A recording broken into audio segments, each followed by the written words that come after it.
อยกลองอ่านเป็นหรือยังการบทร้อยกลองอ่านเป็นคนน้องสนอกอ่านเป็นไหมคะเป็นไหมยังไม่นะคะเดี๋ยวครูมีตัวอย่างให้ฟัง1 รอบนะคะครูเตรียมมาให้แล้วตั้งใจฟังเดี๋ยวเราต้องอ่านด้วยนะ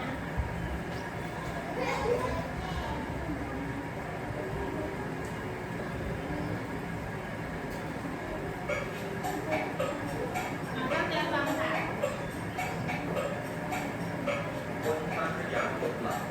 ชั้นประถมศึกษาปีที่ 2ไปแจ้งหัวหอมเจ้าประชาชนจากดอกสร้อยสุภาษิตการอ่านโรงสนุกไก่เอ้ยไก่แจ้ถึงยามคันแสประชันเสียงโป่งคอนเบื่อยร้องสองสำเนียงฟังเพียงบรรเลงวังเวงดัง ถ้าตัวเราเหล่านี้มันนึก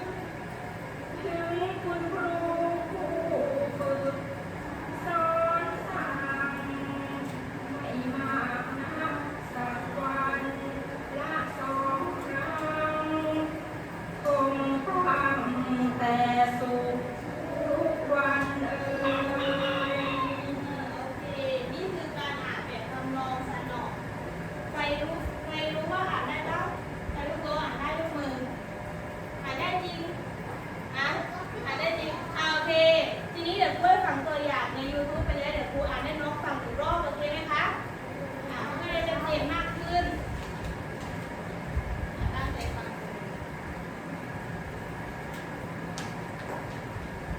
ครูอ่านให้ฟัง1 รอบนะเป็นตัวอย่างเดี๋ยวน้องต้องฝึกประเด็นเป็นพูดนะคะโอเคไหม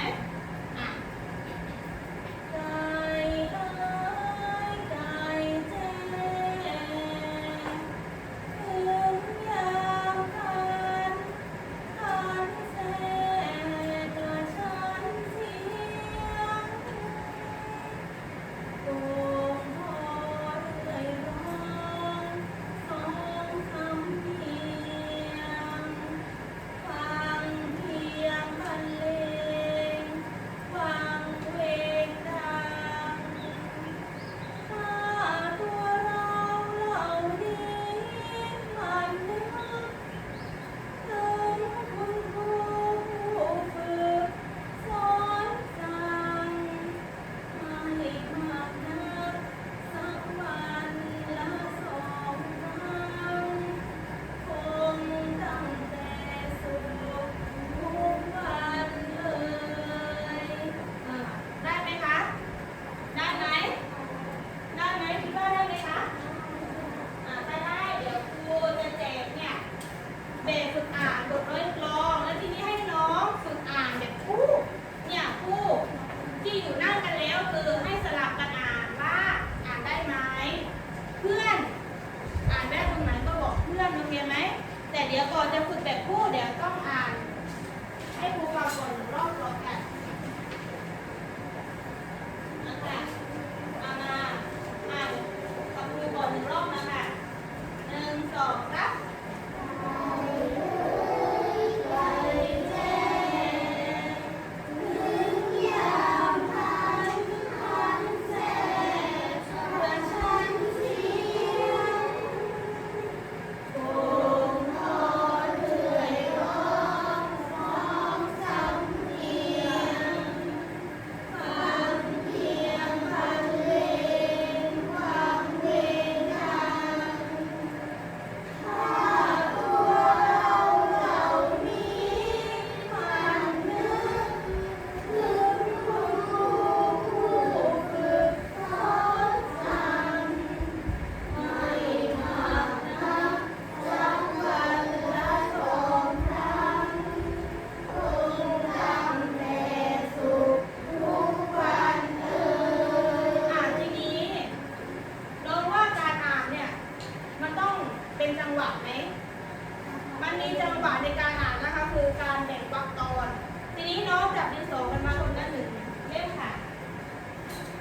ร้อนเดือดเลย เดี๋ยวคุณให้ขีดแบ่งวรรคก่อนเพื่อจะได้อ่าน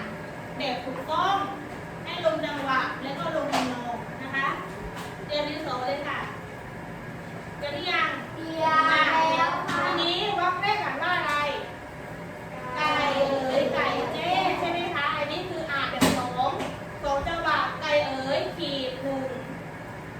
ขีดเลยไก่เอ๋ยขีดเลยค่ะตรงนี้ขีดระหว่างนั่นแหละไม่ใช่ขีดแบ่งทำแบบนี้ทำอย่างโอ้นี่น้องขีดตรงกลางนะคะไม่ใช่ขีดใช่ถูกต้องขีดไม่ใช่ขีดระหว่างนี้แบบนี้เปล่าปุ๊บนี่นี่นะแบบนี้เวลาเขาไม่ขีดดูขีดแบบนี้เลยปุ๊บไหนไม่ใช่ขีดแบบนี้ค่ะต่อไปรอบที่สองอ่านว่าอะไรคะรอบที่สองถึงยามขันแทรกกระชั้นเสียงทีนี้มันแบ่งเป็นสามจังหวะถึงยามขันขีดค่ะหนึ่งจังหวะถึงยามขันขีดถึงยามขันขีดหลังขันต่อไปขันแทรกขีดหลังแทรกนี่คือหนึ่งจังหวะขันแทรกกระชั้นเสียงทีนี้ไม่ต้องขีดแล้วรู้แล้วมีสามจังหวะต่อไปโป่งโพเรื่อยร้องสองสำเนียงหนึ่งจังหวะที่หนึ่งคือโป่งโพขีดหลังโพต่อไปเรื่อยร้องขีดหลังร้องมีสามจังหวะในวรรคนี้นะคะต่อไปทันไหมมาเฟียทันไหมคะโอเคต่อไปฟังเพียงบรรเลงวังเวงดังจังหวะที่หนึ่งคืออะไรน้องว่าฟังเพียงถูกต้องฟังเพียงขีดหลังเพียงต่อไปอะไรคะบรรเลงเฉยๆบรรเลงขีดหลังเลงแล้วก็วังเวงดังต้องขีดแล้วต่อไปถ้าตัวเราเหล่านี้มันนึกจังหวะที่หนึ่งคืออะไรถ้าตัวเราเฉยๆถ้าตัวเราขีดหลังเราต่อไปจังหวะที่สองคือเหล่านี้เก่งมากเหล่านี้ขีด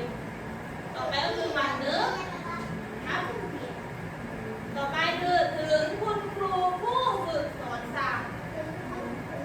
ถึงคุณครูจังหวะที่หนึ่งถึงคุณครูจังหวะที่สองคือผู้ฝึกเก่งมากต่อไปก็สอนสั่งไม่ต้องตีต่อไปไม่มากนะสักวันละ2 ครั้งจังหวะที่หนึ่งคืออะไรไม่มากนะไม่มากนะสองคืออะไรสักวันขีดหลังวันละ2 ครั้งคงตั้งแต่สุขทุกวันเลยจังหวะที่หนึ่งคืออะไรคะคงตั้งแต่ส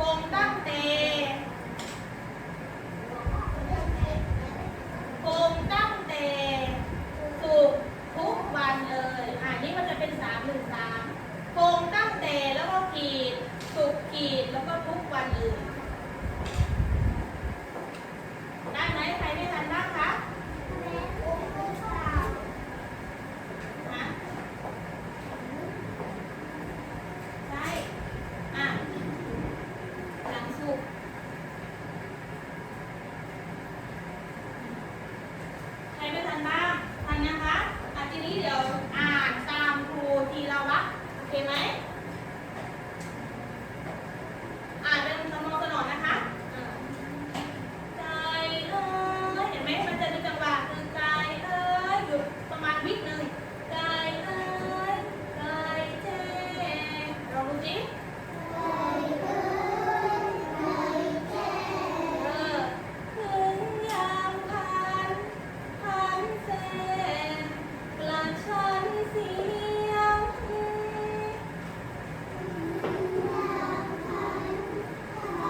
พร้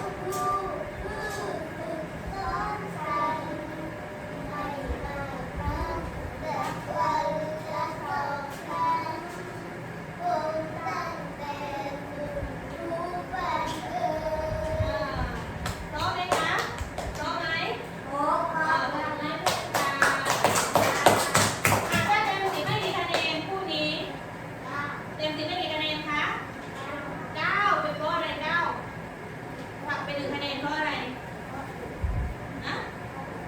เพราะอยู่กลับไปนะคะเก่งมากต่อไปคู่ที่2ใครพร้อมมาเลยค่ะบิวมาพร้อมไหมมาเร็วมาคู่บ่าวกับธัญญาไปบ้านคู่ที่2เอากันได้ตรงกันเปล่าเอาให้เราดู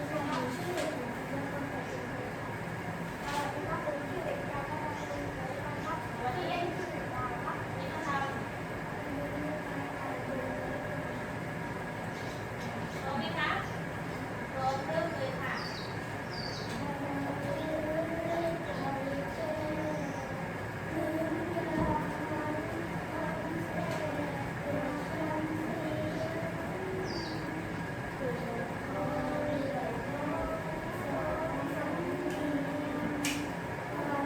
เปิดเสียงให้เลย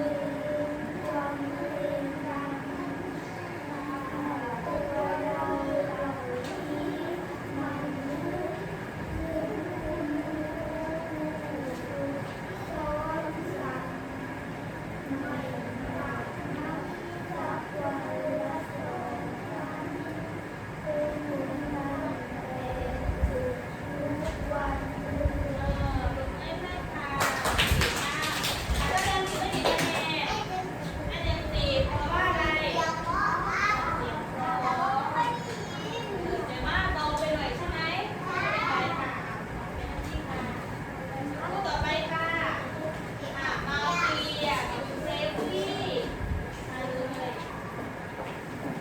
แนะนำตัวค่ะ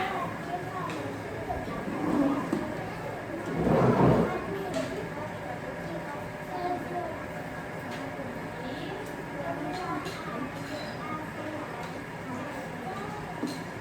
เล่นเสียงพร้อมไหมคะพร้อมเริ่มได้เลยค่ะ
ที่น้องอ่าน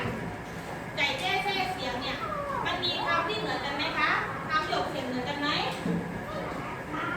เหมือนกันไหมมีไหมมีคำที่ออกเสียงเหมือนกันไหมคำที่ออกเสียงเหมือนกันก็ต้องมีอะไรเหมือนกันสระเหมือนกันแล้วก็ต้องมีตัวสกุลเดียวกันน้องว่ามีไหมคะในนี้มีทีนี้มีเขียนมาให้ครูหน่อยนะคะว่ามีคำไหนบ้างครูให้ทั้งหมด3คู่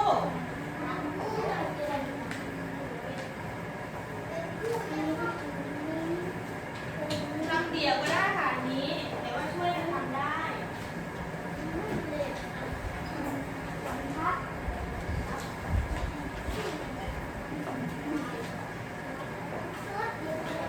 ได้ถึงเขียนชื่อก่อนเลย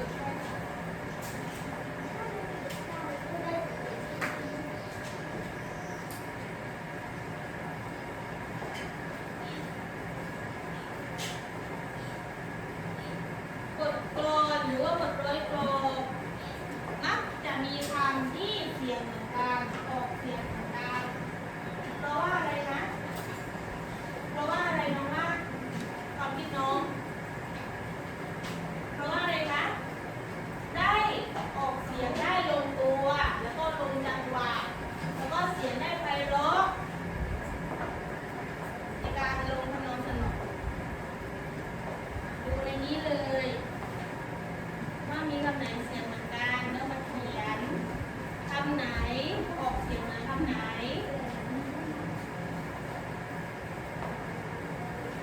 ไก่กับไก่ไม่ได้เลยเพราะว่ามันคำเดียวกันมันก็เหมือนกันอยู่แล้วถูกไหมล่ะ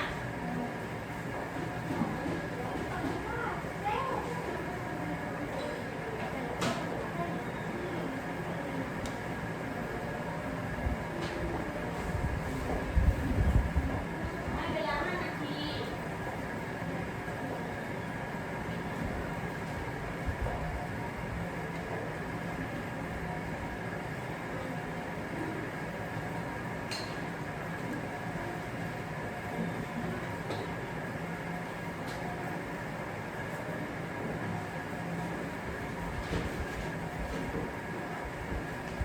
ค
ง10 เต็ม 10ใครให้ตัวเอง10ยกมือยกเลยไม่ต้องอายใครให้ตัวเอง9เอายกสูงมั่นใจเลย8 7 6คงไม่มีใครน้อยกว่านี้ใช่ไหมคะทีนี้ ก่อนที่จะหมดเวลาในภาพนี้ครูอยากทำอีก1 รอบแบบคู่หรือว่าแบบนี้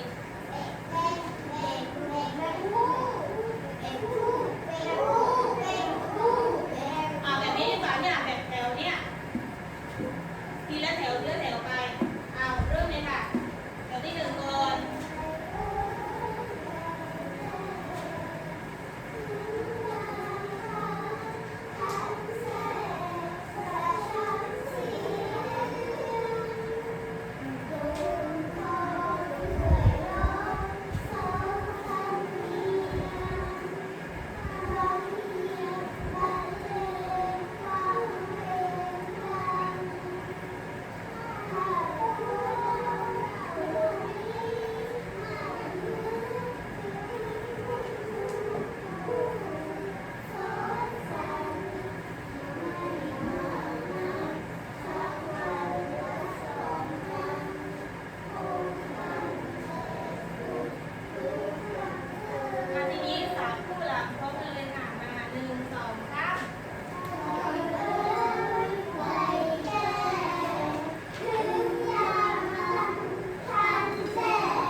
องมิวนะคะชื่นชมน้องมิวที่จะกล้าเอื้อนลูกคอกล้าออกเสียงเป็นเต็มเสียงก็ใสอยู่แล้วนี่ใส่ลูกเอื้อนเข้าไปคือเสียง